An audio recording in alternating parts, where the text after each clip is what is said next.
in sickness and in health, what that really looks like when your partner is down and out. Really been so a testament to that part of your vows. I think people just think of all the good times and like they don't think about like what if somebody gets sick, what if somebody gets hurt badly and now you're picking up all the slack. People don't think about that until you're in it. It's understandable to be afraid not being able to live up to the capacity temporarily or maybe even permanently because, you know, some people become paralyzed or something and that changes their whole life. When you make that vow and that commitment, though, you should make it knowing that you're going to love that person no matter what. Like, you shouldn't say, I'll love you in sickness and in health, and then things happen and you don't. It is still a full-time job. Like, you're completely taking care of someone who can't even really communicate with you. And you're watching them deteriorate. Yeah, that can happen. We thought the topic for today would be, you know, kind of like in sickness and in health and like what that really looks like when your partner is down and out and,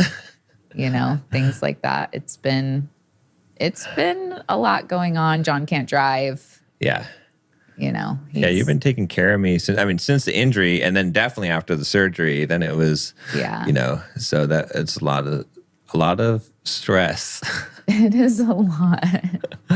It's a lot, but it's also like so comforting. Like, I mean, you're the one that got injured, but like if I put myself in your shoes, it would be nice to know that you have somebody that has your back, you know, and is going to pick up that, you know, extra slack. And I know you would do that if the tables were turned. It's just been a lot of stuff, like besides just with your, you know, injury, like our daughter's birthday party was a few days ago. And then now it's all like, you know, me taking care of all the stuff. So it's just been like a lot on top of even like what we're going through, you know? So, but it makes me really appreciate, you know, I remember as a kid, my dad had a bunch of back surgeries and my parents both worked and then they had to deal with me and my brother. So it did give me a lot of appreciation for my own mom and like parents and other parents that are maybe going through something like we're going through and then they have kids and they're working on top of it because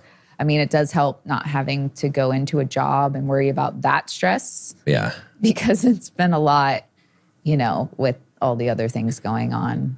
And but like I said, that's like kind of the beauty too of getting married and finding a partner that like you have their back and they have your back. And, you know, even though it's been stressful, like I want to help you get back to being able to do all the things that you wanted to do before. Yeah.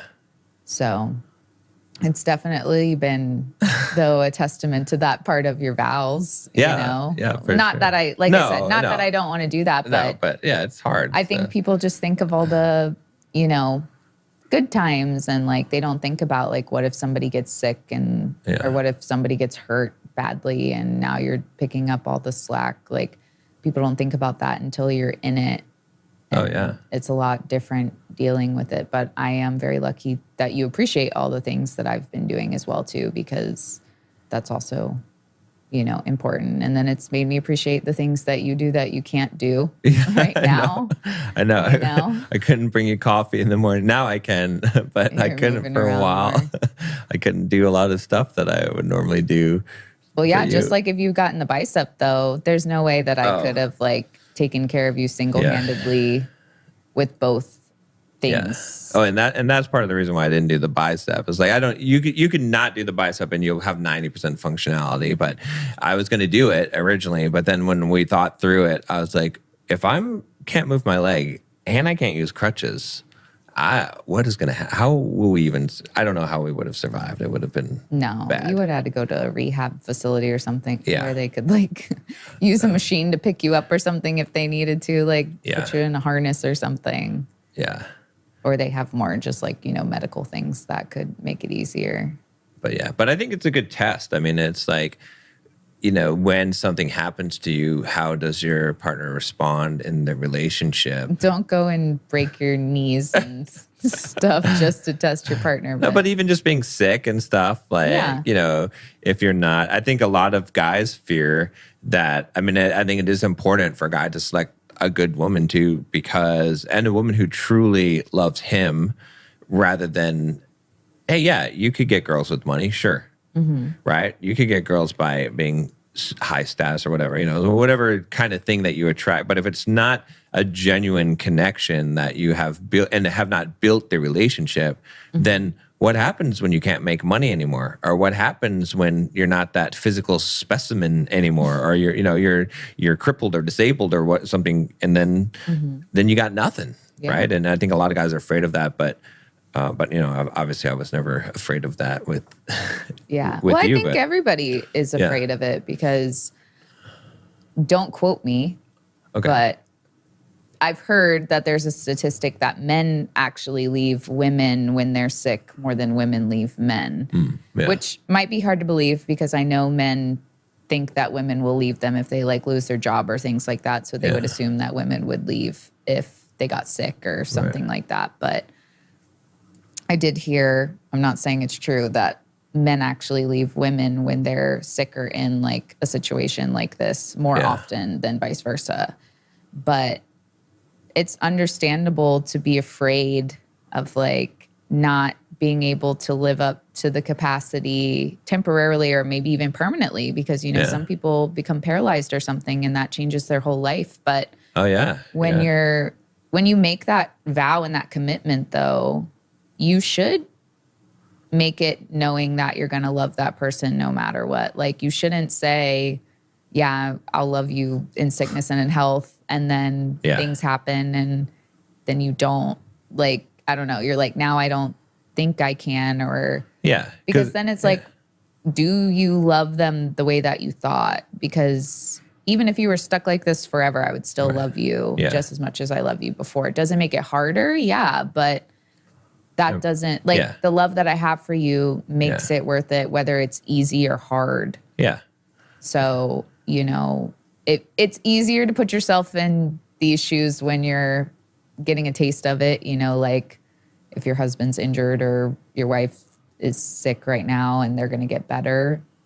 But sometimes, like, they don't get better, and sometimes it's a long time, and that doesn't make it easy. Especially for the other part, like the partner going through it and the partner taking care of everything. But if you love somebody so much, that does help you get through it. And you want to like be there to help your partner and things like that. You don't view it as like something that it's a burden. Right. Yeah. Like something that I have to deal with this. And it can be a lot worse. I mean, my mom, before she passed, she had Parkinson's. And my dad was the primary caretaker for her for 7 years, maybe even a little bit longer than that before. And towards the end, the last few years, I mean, it's, he had some help as well, but it is still a full-time job. Like you're completely taking care of someone who can't even really communicate with you, who like it's a big. And you're watching them like deteriorate. Yeah. So that can happen. And then that's a real test of your commitment because that's the thing that you promise, Right. Yeah.